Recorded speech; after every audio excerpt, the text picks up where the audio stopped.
사도 바울은 대학자이자 법률가였습니다. 그래서 바울의 서신서, 특히 로마서에 보면은 법적인 용어들이 많이 나옵니다.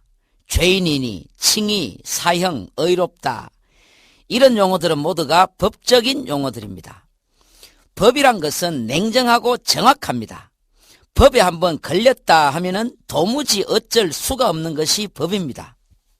몇 해 전에 제가 운전을 하면서 중앙선을 침범했습니다. 그날이 수요일인데 수요 예배 시간에 쫓겨서 좌회전하면 안 되는 곳에서 중앙선을 넘어서 좌회전했습니다. 거기까지는 좋았는데 그게 누군가에게 의해서 사진에 찍혀서 스티커가 날아왔습니다. 사진에 선명하게 차 넘버가 찍혀 있었습니다. 후회해본들 무슨 소용이 있습니까? 이것이 바로 법입니다. 법은 냉정합니다. 인정사정 없습니다. 법에 한번 걸려들면은 어찌할 방법이 없습니다. 꼼짝 못합니다. 교통질서에도 법이 있듯이 이 우주에도 법이 있습니다. 하나님의 법이 있습니다. 하나님은 법의 하나님, 질서의 하나님입니다. 법이라는 것은 지켜야 됩니다. 법을 어겼을 때는 거기에 상당하는 벌이 있습니다. 하나님의 법도 그렇습니다. 하나님의 법도 지키지 못하면은 하나님 앞에서 벌을 받아야 됩니다. 로마서 3장 23절 말씀에 모든 사람이 죄를 범하였음에 하나님의 영광에 이르지 못하더니, 모든이란 말은 한 사람의 예외도 없다. 모두가 여기에 걸려들었다는 말입니다. 모든 사람이 중앙선을 침범했대요. 중앙선은 생명선인데 하나님과 인간 사이에 이 선만은 꼭 지켜야 하는데 예외 없이 모든 사람이 이 선을 넘었다는 것입니다. 그래서 하나님과 인간 사이에 담이 막혔습니다. 로마서 1장 28절입니다. 또한 저희가 마음에 하나님 두기를 싫어하며, 하나님 내 인생에 간섭하지 마십시오. 하나님 저리 비키십시오. 내 인생 내가 알아서 처리하겠습니다, 이 말입니다. 그랬더니 하나님께서 그래 알았다, 내 인생 내가 알아서 잘 먹고 잘 살아라. 저희를 그 상실한 마음대로 내어 버려두사 합당치 못한 일을 하게 하셨으니, 하나님께서 그냥 하나님 없는 마음, 텅 빈 마음 그대로 내어 버려두셨다는 말씀입니다. 하나님께서 하나님 없는 그 상실한 마음대로 내어 버려두니까 거기서부터 파생되는 범죄가 계속 일어나는데, 그것이 로마서 1장 29절 말씀입니다. 하나님을 마음에 두기 싫어하는 이 기본적인 원죄 때문에 파생되는 죄가 모든 불의, 추악, 탐욕, 악의가 가득한 자요, 시기, 살인, 분쟁, 사기, 악독이 가득한 자요, 수군수군하는 자요, 비방하는 자요, 하나님의 미워하시는 자요, 능욕하는 자요, 교만한 자요, 자랑하는 자요, 악을 도모하는 자요, 부모를 거역하는 자요, 우매한 자요, 배약하는 자요, 무정한 자요, 무자비한 자라. 이런 구체적인 죄악들이 하나님을 마음에 두기 싫어하는 그 뿌리에서 다 튀어나오는 것입니다. 그러면 이런 죄악들에 대한 보상이 뭔가? 징역 1년인가? 10년인가? 무기징역인가? 그 다음 32절 말씀에 보면은 이 같은 일을 행하는 자는 사형에 해당한다고 했습니다.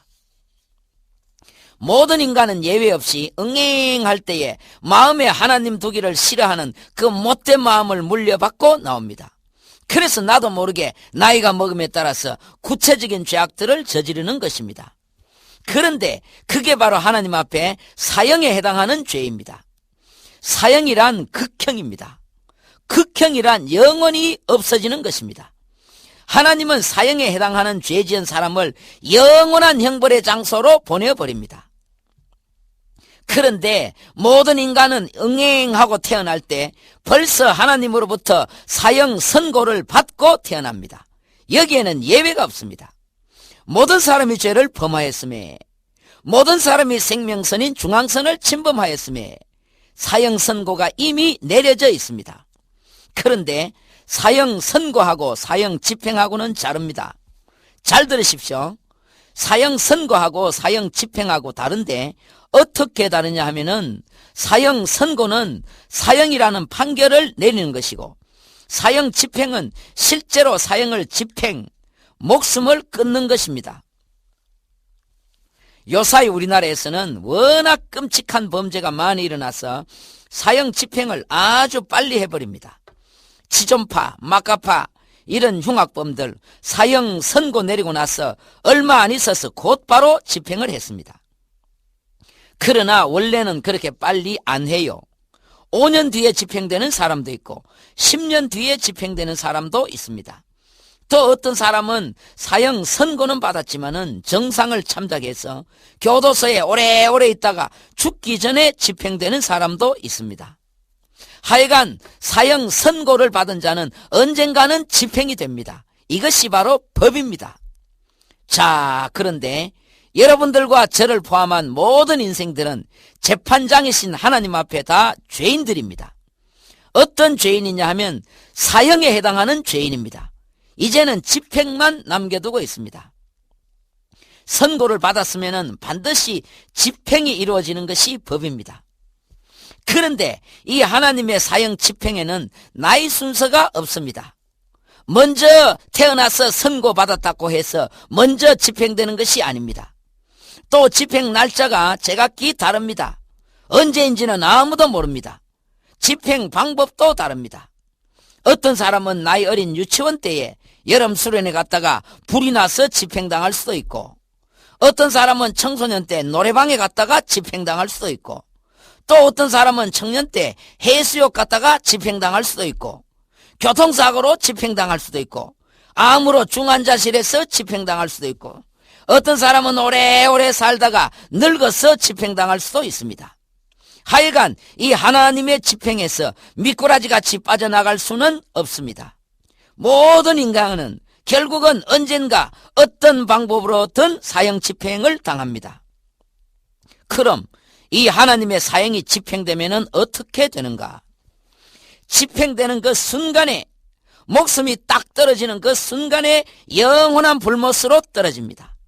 영원한 불못, 그곳이 바로 그 유명한 지옥입니다. 하나님의 사형 집행은 목숨이 끊어지는 그게 끝이 아니라 영원한 불못, 다시는 절대로 나오지 못하는 꺼지지 않는 불끄덩이 지옥, 거기가 하나님의 사형 집행의 마지막 종점입니다. 이것을 우습게 생각하시면 안 됩니다. 하나님의 사형 집행을 농담으로 생각하시면 안 돼요. 하나님의 사형 집행은 무서운 것입니다. 끔찍합니다. 결코 다시 돌아올 수 없습니다. 하와이가 없다고 하는 사람 아무도 없습니다. 남극과 북극이 없다고 하는 사람도 아무도 없습니다. 자기가 가보지 않았고 확인해보지 않았지만은 모두가 다 있다고들 합니다. 그러나 천국과 지옥이 없다고 하는 사람 굉장히 많습니다. 그 이유는 자기가 가보지 않았고 확인해보지 않았기 때문이라고 합니다. 어리석은 생각입니다. 하와이가 있다는 것을 어떻게 압니까? 지리부도책을 보고 압니다. 지금부터 400년 전에 임진왜란, 거북선, 이순신 장군이 계셨다는 것을 어떻게 알 수 있습니까? 우리는 역사책을 보고 알 수 있습니다. 그러면 이 우주 깊숙한 곳에 천국과 지옥이 있다는 것을 어떻게 알 수 있습니까? 그것은 역사책이나 지리부도책이 아니라 하나님의 말씀인 성경 말씀을 보고 알 수 있는 것입니다. 이 땅에 살던 수많은 사람들이 지옥을 부정했습니다. 심지어는 신학자들까지도 지옥의 실제성을 믿지 않았고 지옥 불의 뜨거움을 조롱했습니다. 하나님의 말씀을 농담으로 여겼어요. 그러나 그들도 지금은 분명히 지옥이 있고 지옥불이 얼마나 뜨겁다는 것을 알 것입니다. 왜 그랬습니까? 이 땅에 살 때 그렇게도 비웃고 조롱하던 그 지옥에 지금 그들이 들어가 있고 그 뜨거운 지옥불에 지금 그들이 고통당하고 있기 때문입니다. 저는 교도소에서 사형 집행을 담당하시는 교도관 장로님의 간증 테이프도 들었고 책도 읽었습니다. 그날 운 나쁘게 사형 집행하는 날 당직에 걸리면은 그렇게도 우울하고 아침부터 분위기가 무겁고 어둡대요. 당직을 바꾸지도 못하고 온 교도소에 시커먼 그림자가 드리워지고 조용하고 긴 침묵만 계속된다는 것입니다.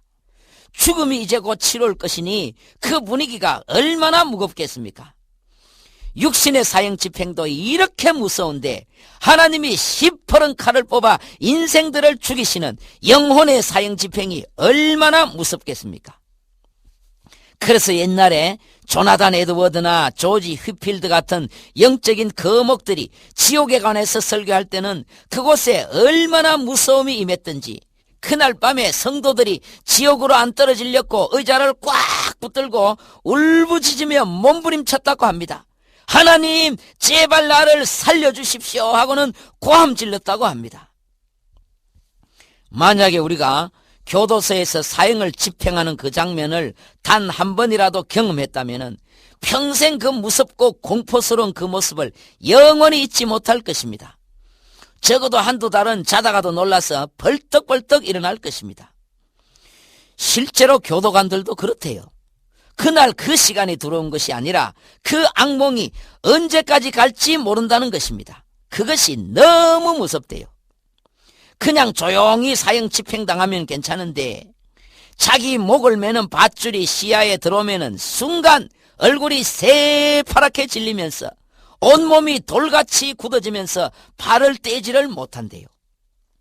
그 죽음의 공포 앞에 바들바들 떨면서 발버둥치며 어쩔 줄 몰라 하며 몸서리치는 그 모습을 보면은 그게 너무 무섭다. 그 모습이 지워지지 않아서 오랫동안 밤에 잠을 자지 못한대요. 육신의 사형도 이렇게 무서운데 하물며 그 영혼이 영원한 지옥불에 떨어지는 하나님의 사형 집행이 얼마나 무섭겠습니까? 영원히 돌아올 수 없는 영원한 지옥으로 그때 그 사람들의 그 공포에 질린 모습이 어떻겠습니까? 슬피 울며 후회하며 이를 가는 그 모습이 얼마나 공포스럽겠습니까? 오래전에 제가 죽음에서 깨어난 사람들의 간증문을 쓴 책을 읽었습니다. 미국의 의사가 한번 죽음을 경험하고 깨어난 사람들을 면담하고 그 간증을 책으로 쓴 것인데, 어느 환자가 죽음 이후 잠깐 지옥을 경험하고 다시 깨어나는데 깨어날 때의 그 공포스러운 얼굴 모습이 얼마나 무섭고 흉측스러운지 죽음을 초월한 공포의 모습이라고 했습니다. 잠깐이었지만은 얼마나 지옥이 끔찍스러웠던지 다시 깨어날 때 그 환자의 무섭고 떨리고 찌그러지고 공포스러운 모습이 인간의 죽음을 초월한 그 이상의 절정의 공포의 모습이라고 했습니다. 맞습니다. 이 땅의 사형은 육신만 죽이는 사형입니다. 그 사형도 그렇게 무섭다면은 하나님의 사형은 영육간의 사형인데, 영혼까지를 죽이는 사형인데, 영원한 형벌인 지옥으로 들어갈 때 그 무서워서 바들바들 떠는 그 얼굴 모습이 어떻겠습니까? 인생들이 지금 숨쉬며 살아있다고 그게 산 것이 아닙니다. 언제 하나님의 집행이 떨어질지는 아무도 모릅니다. 그러므로 이 땅에서 10년 20년 덜 살고 더 살고 그게 중요한 것이 아닙니다. 우리 모두가 사형수들입니다. 하나님 앞에 이미 사형 선고를 받은 자들입니다.